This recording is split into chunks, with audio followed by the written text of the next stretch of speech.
Morning, welcome back. This morning I'm in the straw shed, square bale straw shed. It's not very often this place gets cleared out, so just clear at the moment because it'll be getting full again soon. And I want to try this rake I've got for the digger. Got it when we dug Colin's hole out, and I haven't really had a chance to use it.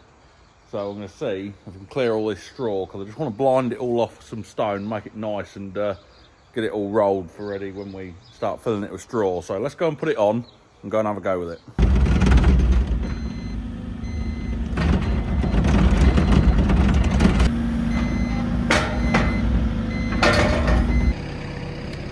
So it's basically like a muck rake. So what we're trying to achieve is take all the straw off but leave the stones behind, because when you use a bucket it pulls all the stones with it. So when you use this, the stones drag through the holes. So I'm going to get all this cleared, get all this rolled and top it up with some nice stone. I haven't got a concrete floor in this shed because don't want the bottom of the straw bales getting wet. One of those bits of kit you don't really use it that often, but when you do, it is quite a handy bit of kit really. Better than doing it all by hand anyway.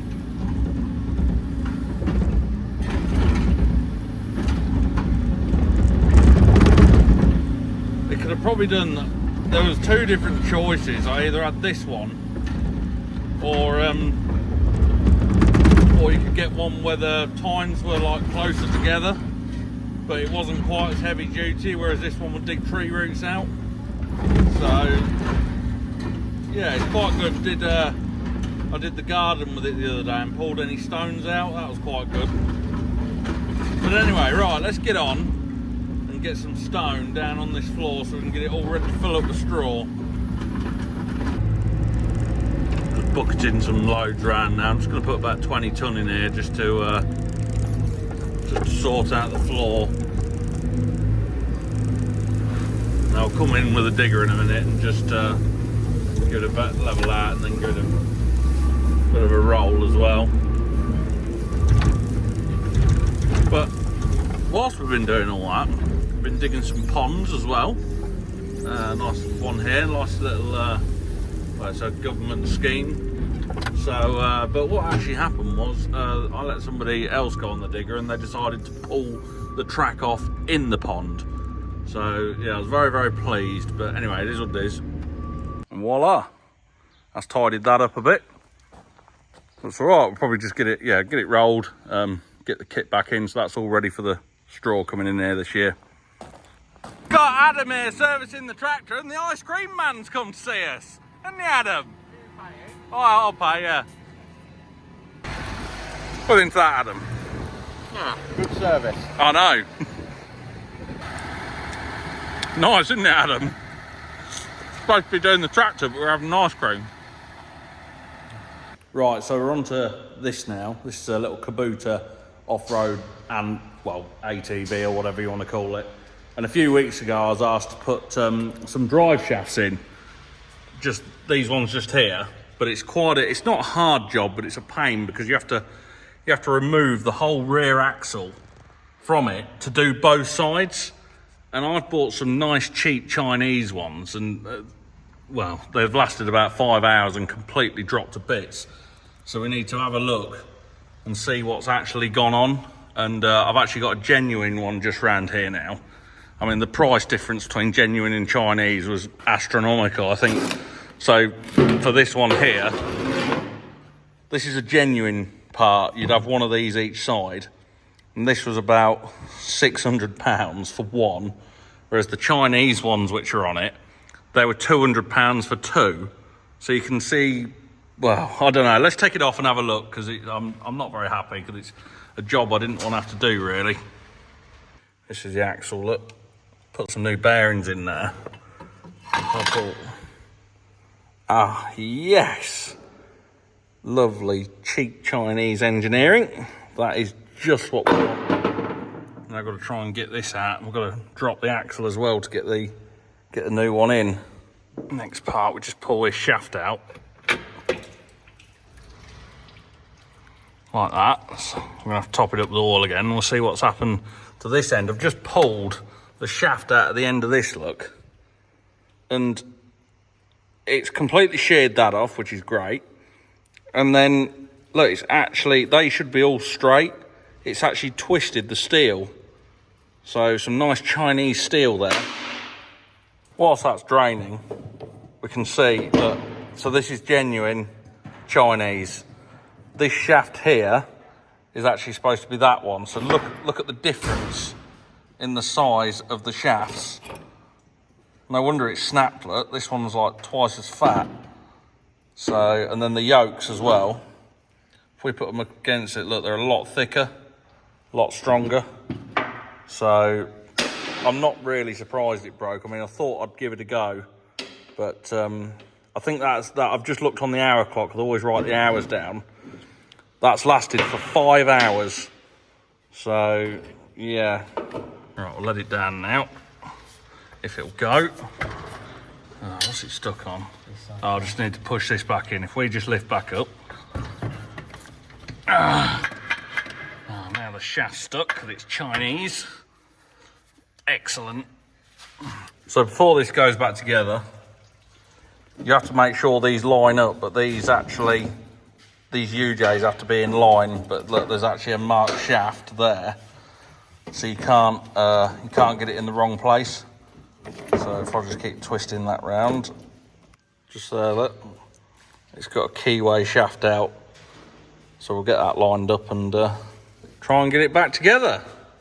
So I don't know if I'm doing the right thing or not, but you're supposed to change both sides, but the chap whose vehicle it is, you know, didn't really fancy spending all that money on some genuine parts. So we're going to put one side on.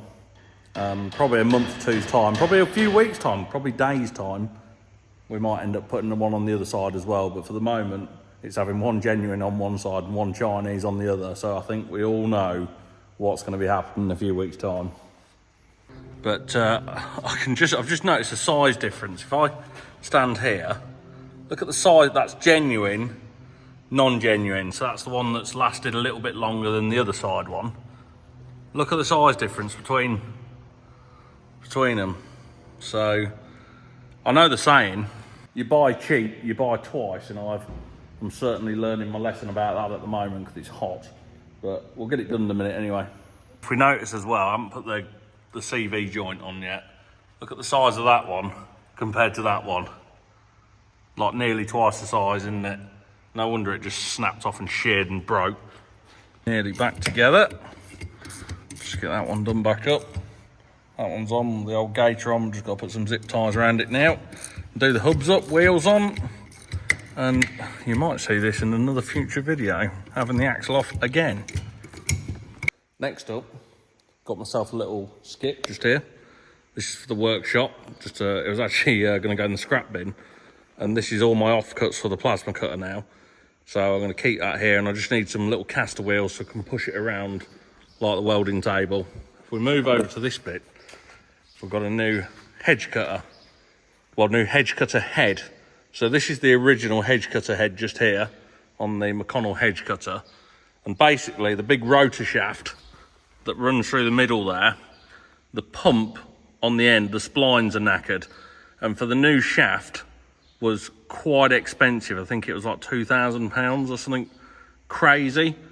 And basically for the whole new head, it was only a couple of £100 more, a few £100 more. It wasn't a lot. So we've got a new head, and that it comes with all new rollers, because we had a bit of a problem with the rollers over the years dropping out. As you can see, there's no roller on that one at the moment underneath. It just keeps dropping out. All new hammers as well, so hopefully this will be a lot better cut. And this one, if you look, it goes like that. The rotor heads go like that. And then if we look under this one, they're completely different. So it's a different style of cutting. So that's another job we've got to do. We've got to change this, but it's only 4 bolts luckily. And then 2 hydraulic pipes around the other side. And obviously all new flap, everything as well. The old one hasn't got one. So it's a case of changing those 4 bolts, changing those 2 pipes as well. So another job.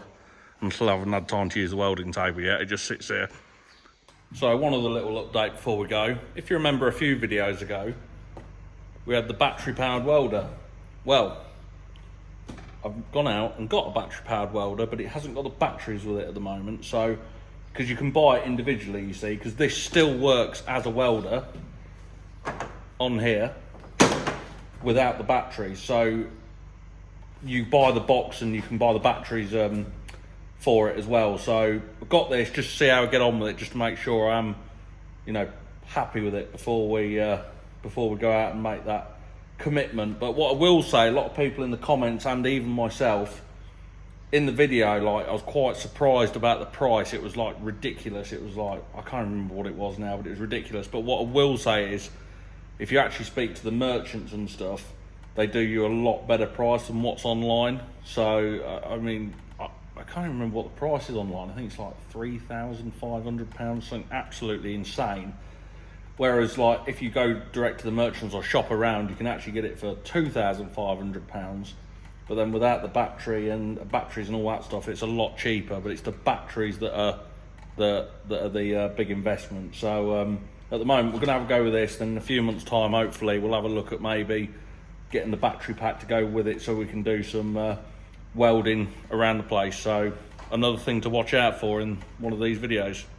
So there we have a little bit of an update. I think today's message in this video is please try and stay clear of Chinese parts, because I've had the other end of the stick with it, and it's actually cost me double the amount of time to fix the chap's ATV. You know, I thought when it broke, I was like, oh, means I've got to take all that axle off again, but it's done now. Probably another week and then the other one will drop to bits. But yeah, didn't want to be spending all that money on another side drive shaft. So anyway, thank you very much for watching. I'll see you all soon. Goodbye.